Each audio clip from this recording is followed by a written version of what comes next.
नमस्कार। आज रशिया और यूक्रेन जो 2022 से अब तक लड़ाई में लिप्त है, उसके ऊपर मैं बात करना चाहता हूं। पहले हम दोनों लड़ाई के बारे में डिस्कस कर चुके हैं, जिसमें ईरान, यूएसए, इजराइल, फिर इजराइल और लेबनान, तो इनके बारे में बात कर चुके हैं। तो ये वीडियो पूरे विश्व में कहां-कहां ये लड़ाई अभी जारी है, तो उसका एक कंटिन्यू वीडियो हम बना रहे हैं। उसमें हम बात करेंगे हर युद्ध का। अगर इतिहास खंगालें, हमको ये मिलता है कि कोई ना कोई वजह पहले से रहती है, जिस वजह से ये लड़ाई का जन्म होता है, वार सिचुएशन होता है, और उसको फिर आगे चल के इतना उलझ जाता है कि हम उसको अवॉइड नहीं कर पाते। तो ये सारे चीजें हम रशिया और यूक्रेन के बारे में भी डिस्कस करेंगे।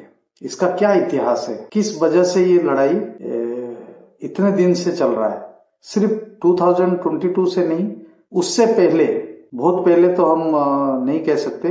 जब सोवियत संघ 1991 में स्प्लिट हो गया और छोटे छोटे गणराज्य में हो गए, तो उस टाइम यूक्रेन एक स्वतंत्र देश का दर्जा मिला और रशिया स्वतंत्र देश का दर्जा मिला। तो दोनों, रशिया ये मानता है कि यूक्रेन उसका एक सुरक्षा दीवार की तरह है, तो उसको उसके प्रभाव में रखना चाहता है। रशिया उसको, यूक्रेन को अपने प्रभाव में रखना चाहता है। But at the same time Ukraine चाहता है कि मैं भी थोड़ा शक्तिशाली बनूं, ताकि बार बार मुझे मेरे अंदरूनी स्थिति में ये दखल अंदाजी ना करे रशिया। तो दोनों के ये विचार आगे चल के कितना बड़ा लड़ाई को जन्म दे रहा है, तो उसी के बारे में अभी बात करना है। जो नाटो का संगठन है, जो अमेरिका के लीडरशिप में जो नाटो के मेंबर्स है, वो आपस में अपना समझौता है कि किसी के ऊपर अगर आक्रमण होता है तो सभी के ऊपर आक्रमण का माना जाएगा और सभी मिलकर उसके साथ लड़ेंगे। तो वो अपना विस्तारवादी नीति से वो एक एक मेंबर बढ़ाता जा रहा है। तो रशिया के कुछ गणराज्य, जो 2-3 गणराज्य है, वो ऑलरेडी नाटो के सदस्य हो चुके हैं।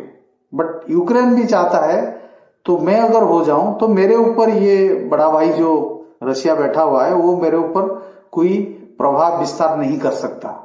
तो उस वजह से इसका इच्छा रहता है कि मैं नाटो का सदस्य जल्दी से जल्दी बन जाऊं और मैं थोड़ा शक्तिशाली, और इनको सामना करने के लिए ये मुझे धमका नहीं सकते।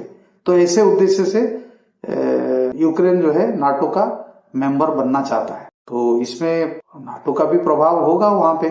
तो ये सब चीजें जब 2014 आई, 2014 में रशिया ने यूक्रेन के पास एक क्रीमिया है, वहां उस एरिया को कब्जा कर लिया। वो पास में था, तो जो इसके पूर्वी हिस्सा है उसमें फिर लड़ाई वगैरह इसके समर्थन में, रशिया के समर्थन में, वहां पे डॉनबस एक एरिया है, वहां पे शुरू हो गया।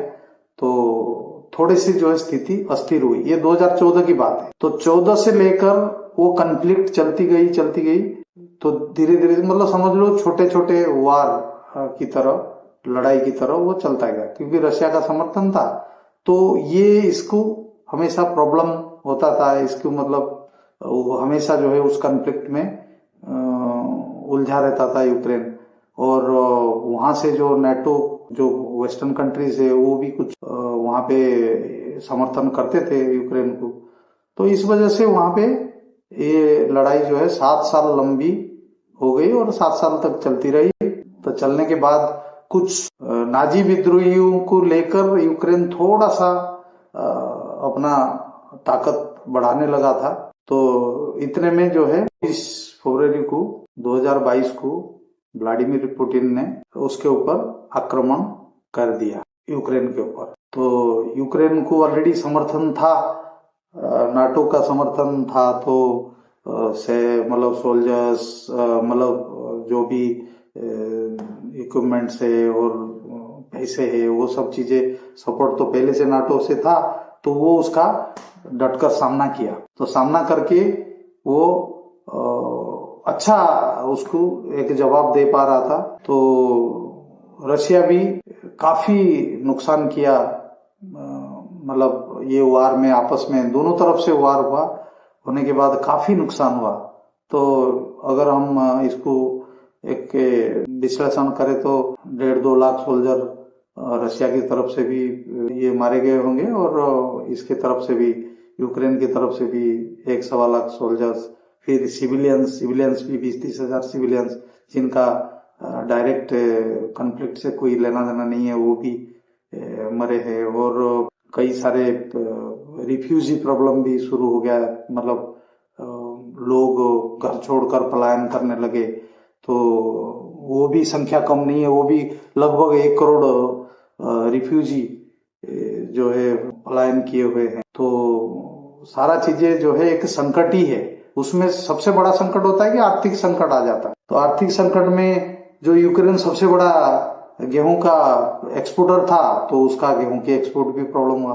तो रशिया के ऊपर तरह तरह की सैंक्शन लगे, गैस और ऑयल का भी जो ट्रेड है वो भी बाधित हुआ।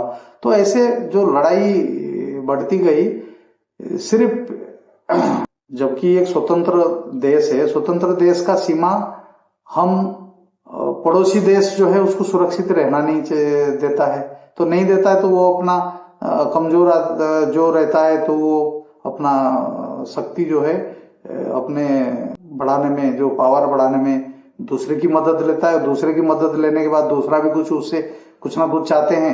ऐसे करके जो है ये छोटी सी लड़ाई कैसे वार में बदल गया, और 4 साल से कैसे दोनों कंट्री जो है उसी में अपना एनर्जी और सब चीज जो है उसी में खर्च कर रहे हैं। तो ये कहने का मतलब ये है, हम इस चीज का रोकथाम सिर्फ समझौते से और बातचीत से और दूसरे को नुकसान ना पहुंचाने की अगर हमारा मंशा होगा, तो हम इस चीज को बचाव कर सकते हैं।